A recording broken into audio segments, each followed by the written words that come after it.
In the book of Hosea chapter 5, from verse 1 until verse 15, we can just sum up like this. It talks about the corrupt leadership when the priests, the people, the clergy, the religious people, and all of the princes are all guilty. We talk about the spiritual prostitution that they have, and they have been unfaithful to God because of their idolatry. We talk about the pride and the self-deception. The pride of Israel even testified to his faith. And we talk about the misplaced trust that they turn to foreign power for help instead of turning to God. And because of that discipline is imposed upon the people. Now, these are the things that we are going to learn today. And because of their spiritual decline, because of their spiritual deadness, that we are going to see that they lost the passion about God. It is the gradual weakening of their relationship with God, of their passion for God, and of their obedience to God, personally or corporately. And we can see that the Israel people, each one of them, and together with their prince and the people, that they have walked away from God. And because of that, it results in the loss of love, the loss of holiness, the loss of power, the loss of their spirituality, and leading them to the spiritual and moral crisis. And especially into captivity. So let us see from these 15 verses quickly that I'm going to tell you about the decline of their spirituality and what are those symptoms that you and I can see in our daily life today, and how are we going to be reminded of the many biblical examples or characters who falls and decline in their spirituality, and how you and I are going to respond to it.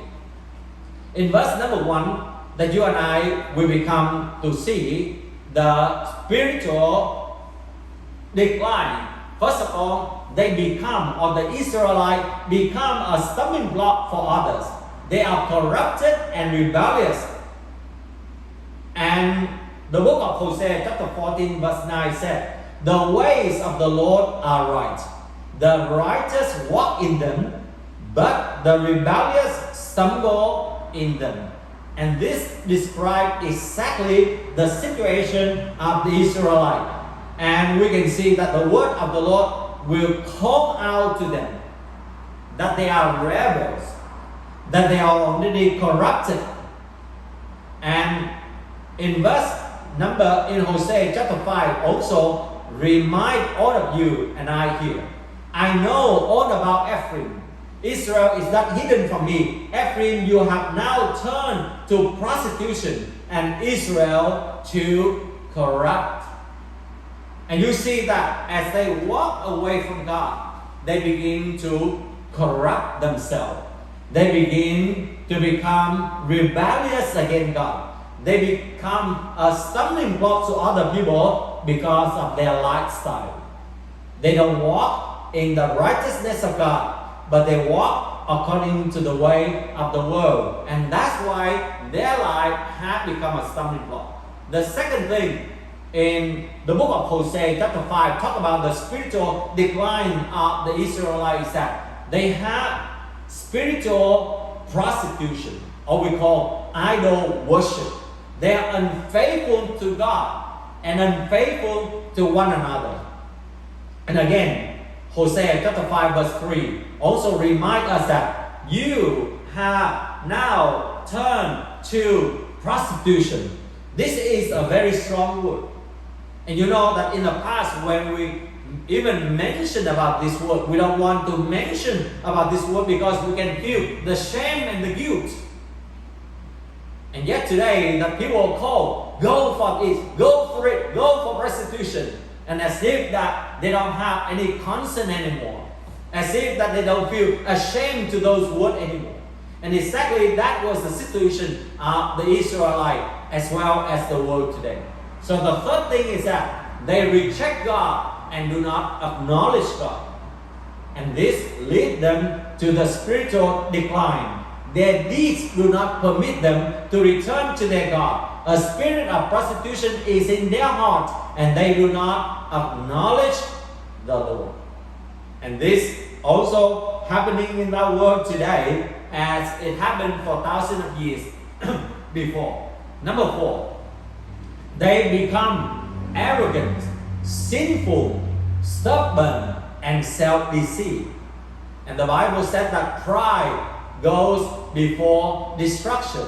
And this happened to the Israelites. They stumble in their sin. And Judah also stumbled with them. They become a stumbling block for other people.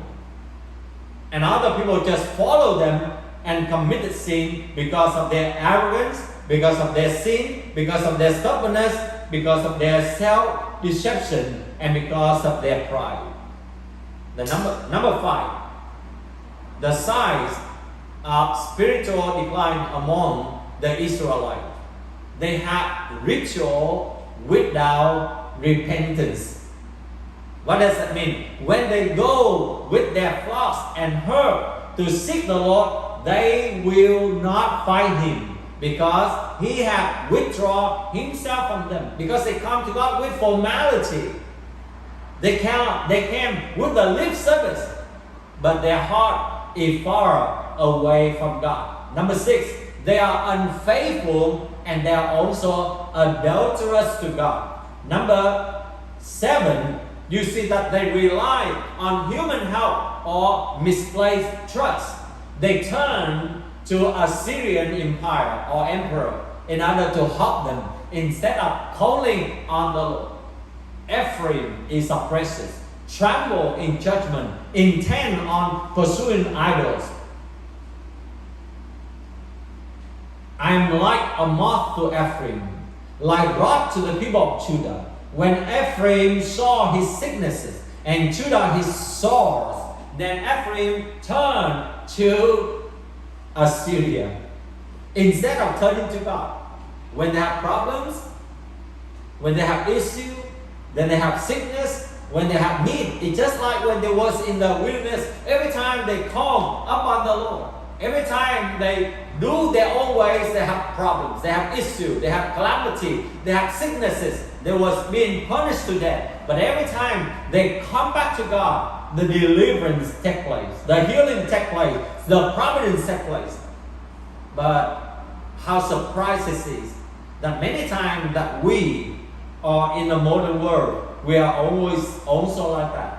We want to rely on human networks rather than God. Number 8, they walk away from the presence of God. And this is intentionally and willingly they walk away from the presence of God. And because of that, they are promised with the discipline and with the punishment. So those are at least the 8 things that we can learn from the Israelites.